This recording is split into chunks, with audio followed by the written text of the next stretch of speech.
They actually prefer funny guys. Like if you're just talking about trying to do things to make them smile, if you will, for them that's being funny. Hey, what's going, y'all?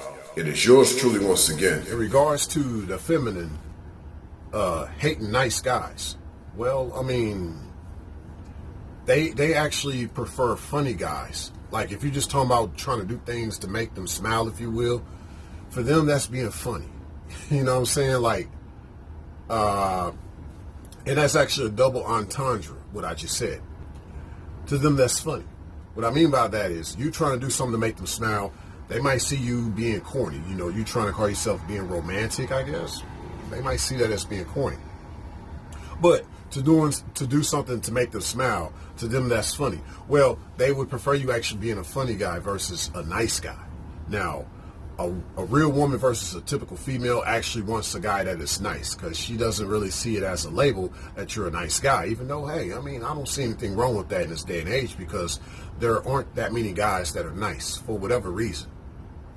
But nevertheless, I mean, you know, the real woman wants a man that is nice versus just a guy that is funny because she looks at it as, look, it ain't all about fun and games. I need to take you seriously at times. But to the typical female, they feel like you're being too serious. You know, lighten up. You know, joke around a little bit.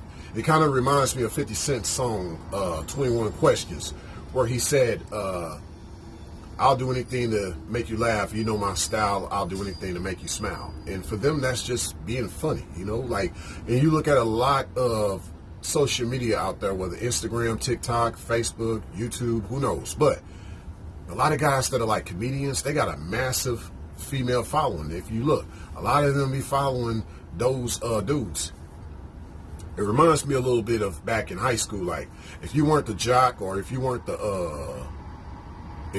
thug that skipped class, if you weren't the jock that was in sports or the thug that skipped class, you had to be the funny guy in the class from the class clown. So, you know, that was like on the top 3 social preferences of the typical female. She either gonna like the top jock or the thug or the class clown. So if you were the class clown, you got her props. But the nice guy or the guy that's being nice, no. So yeah, unfortunately with female nature, like, to them, their perception of nice for most of them is just being funny. What are y'all thoughts? What are y'all thoughts? Let me know.